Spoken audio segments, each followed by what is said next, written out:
Halo teman-teman, selamat datang di LNF Trilogy. Kali ini kita akan menggali lebih dalam ke dalam sebuah film yang penuh misteri dan emosi. Jangan lupa untuk like, subscribe pun jika ada saran dan kritik kalian untuk saya bisa mencatatnya di kolom komentar.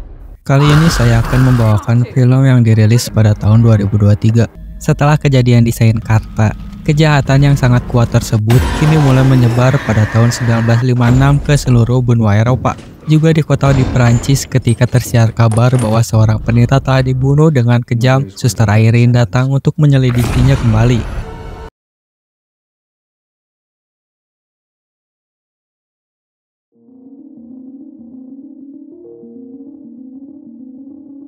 Pada tahun 1956, pastor dan seorang anak altar melakukan pekerjaan sehari-hari mereka di sebuah gereja di Perancis. Anak kecil itu disuruh untuk menyiapkan anggur merah untuk suatu acara di sana. Lalu anak itu pun pergi ke gudang untuk menyimpan sisa anggurnya, namun sesuatu pun terjadi dan tiba-tiba wadah anggur itu pecah. Anak itu pun lari dengan takut karena dari sebelumnya merasa ada yang memperhatikannya. Saat pastor menyelidiki gangguan itu, pastor diangkat ke udara dan dibakar sampai mati. Sementara anak kecil itu menyaksikan sambil memegang rosario pendeta.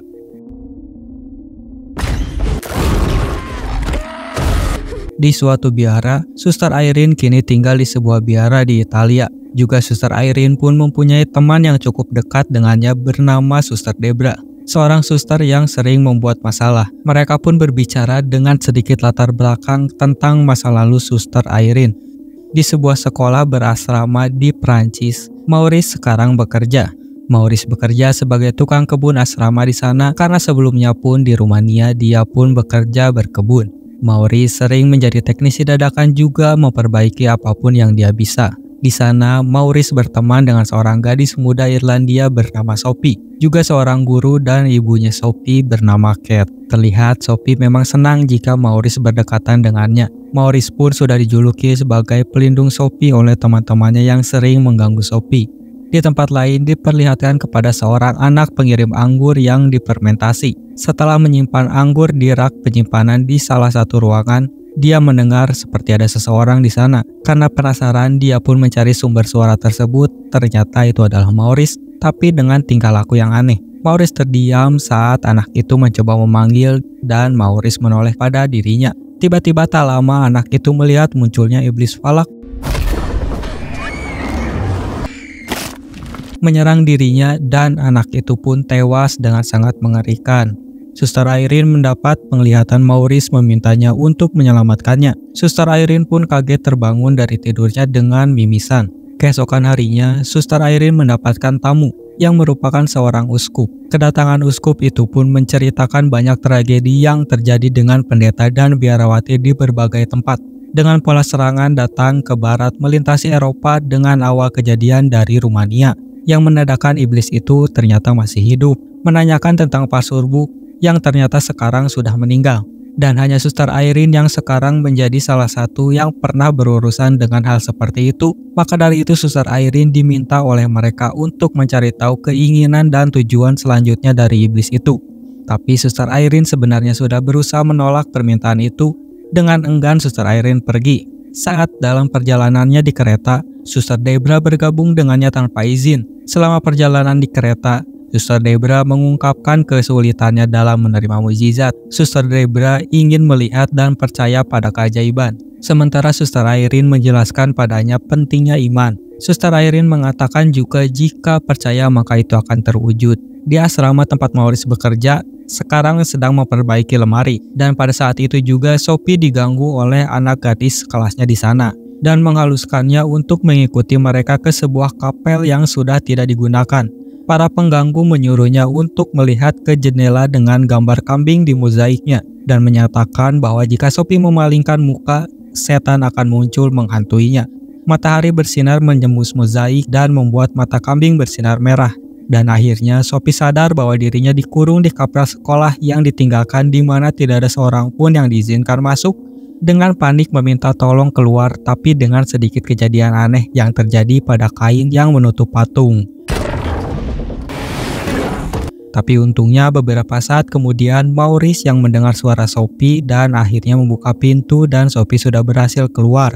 tapi dengan keadaan yang masih sedikit ketakutan dan tidak percaya dengan kejadian barusan.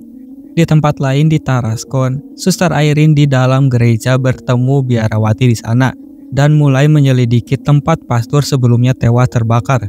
Lalu Suster Irene mendapat penglihatan lain di mana dirinya bertemu dengan Jack dan anak itu memberikan rosario Pastor Noirette padanya. Mereka pun pindah untuk menyelidiki ruangan Pastor Noirette. Dengan adanya lukisan Saint Lucy yang menurut Suster Debra terlihat cukup menyeramkan. Saint Lucy seorang pelindung orang buta tapi dibunuh oleh orang-orang sesat.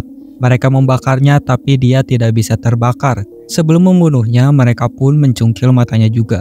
Sebelum menyelesaikan ceritanya, biarawati itu melanjutkan untuk membicarakan informasi yang dia punya.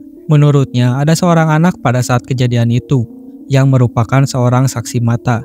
Suster Irene ingin menemukannya, tapi biarawati itu bilang ibunya tidak ingin anak itu membahas lagi soal kejadian itu. Lanjut berbicara, ternyata ada orang lain juga di gereja tersebut yang merupakan seorang tukang, yang merupakan penjelajah dunia, dan berasal dari Rumania, dan yang kita tahu orang tersebut dipanggil Prenci. Dengan mengingat sedikit kejadian saat perpisahan antara Suster Irene dan Maurice, Suster Debra penasaran siapa itu Prenci, yang kemudian Suster Irene menceritakan bahwa Prenci yang bernama asli Maurice yang saat di Saint Carta merupakan pembantu mereka. Saat Suster Irene menghadapi iblis itu, Maurice kembali padanya, menyelamatkannya, dan itu juga kejadiannya bagaimana cara iblis itu melarikan diri, berpindah tempat yang saat ini Maurice menjadi sering terlihat kerasukan.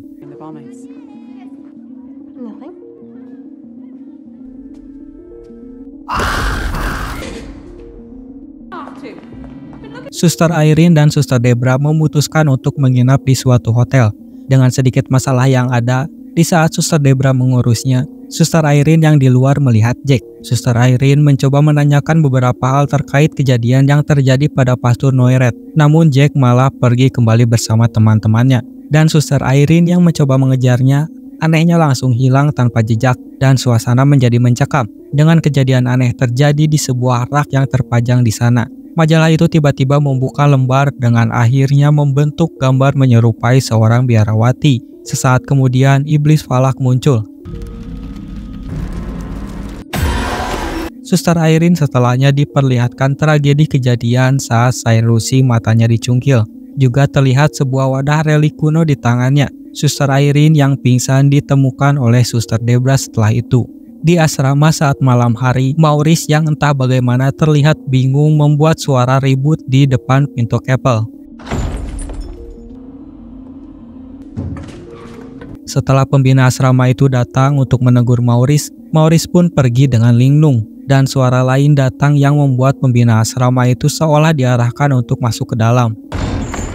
Setelah menyusuri ruangan dan melihat seorang anak kecil, namun dengan kendali iblis, kepala asrama itu diserang dan tewas dengan mengenaskan.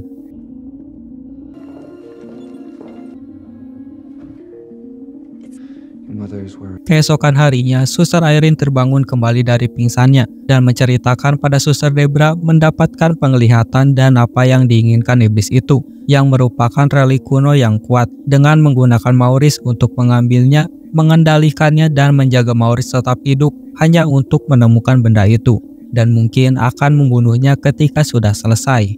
Suster Debra yang kemudian ingat bahwa semalam saat Suster Irene pingsan, Jack memberikan sebuah amplop yang berisikan rosario milik Pastor Noirette dengan simbol yang ada tidak asing yang tapi Suster Irene tidak bisa mengingatnya.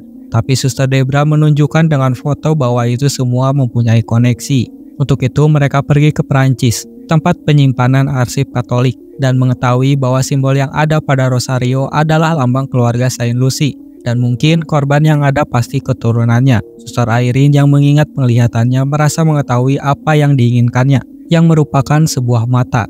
Pustakawan itu bercerita tentang bagaimana Saint Lucy dibunuh oleh orang-orang sesat dan keluarganya melarikan diri, yang akhirnya mereka diburu dan menjadi tersebar di seluruh dunia, yang menyembunyikan sebuah relik suci yaitu mata Saint Lucy. Pustakawan berteori bahwa karena iblis itu dahulunya adalah seorang malaikat yang tapi ditolak Tuhan, dan akhirnya kekuatan sucinya diambil kembali, dan akhirnya ingin kekuatan itu kembali. Dengan berada di tangan iblis, kekuatan itu menjadi terbendung dan mengerikan. dan diharapkan dengan adanya relik bisa menjadi senjata oleh Suster Irene seperti saat kejadian di Sainkarta sebelumnya. Setelah menelusuri kemungkinan relik itu berada dengan catatan yang dimiliki pustakawan itu yang merupakan sebuah biarawati sebelumnya dan tempatnya dijual jadi kilang minyak anggur dan sekarang menjadi sekolah asrama. Tempat itu tidak jauh dari perpustakaan dan mereka akhirnya pergi ke sana.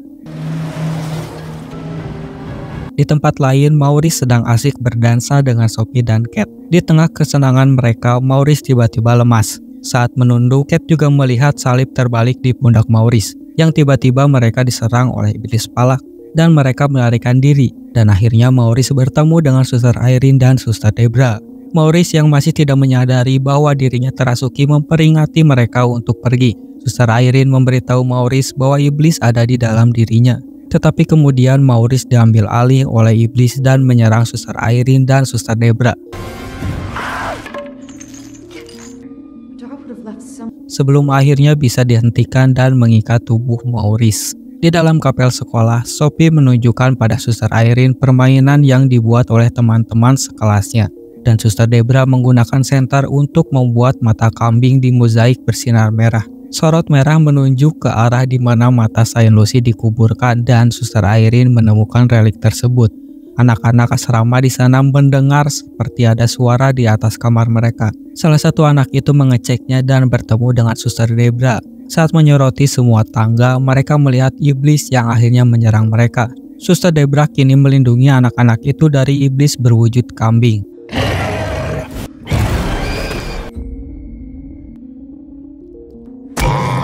Saat Kate mendengar teriakan anak-anak asrama itu dan akan pergi menolongnya, di bawah pengaruh iblis, Maurice yang sudah melarikan diri dan menyerang Suster Irene. Sementara Sophie mengambil relik itu dan melarikan diri. Maurice mengejar Sophie dan menyebabkan bangunan menara yang luntuh.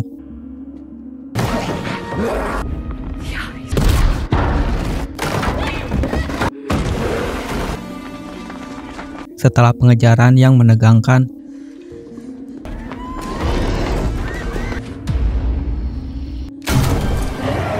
Suster Irene menemukan Sophie di dalam dan Suster Debra yang telah bersatu kembali dengan mereka. Suster Irene menggunakan relik itu untuk melawan Maurice hingga dia berhasil menahannya sendirian. Tapi tubuh Maurice yang ambruk hanya kecohan dan Maurice yang kerasukan itu mengambil relik dari Suster Irene. Hingga akhirnya kekuatan iblis yang sudah kembali dan menampakkan diri seutuhnya. Iblis itu mengangkat Suster Irene ke udara dan membakarnya.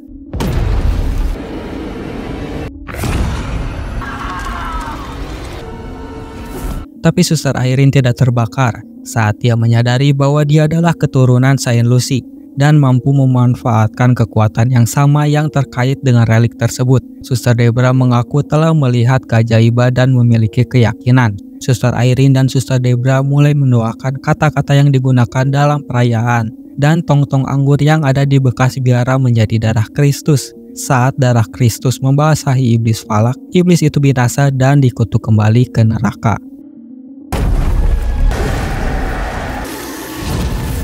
Dan akhirnya mereka yang ada pun selamat, dengan Maurice yang sudah kembali menjadi dirinya lagi dan kembali ke dalam asrama dengan Sophie juga Kate. Suster Irene pun berpisah dengan mereka. Dan dengan itu, kita mendengarkan sepanjang alur cerita. Terima kasih banyak telah menyisihkan waktu untuk menyusuri bersama di LNF Trilogy. Jangan lupa untuk memberikan pendapat kalian di kolom komentar. Dan jika kalian belum melakukannya, tekan tombol subscribe agar tetap terhubung dengan konten-konten menarik lainnya. Selamat menjelajahi dunia film yang penuh warna dan sampai jumpa di video lainnya.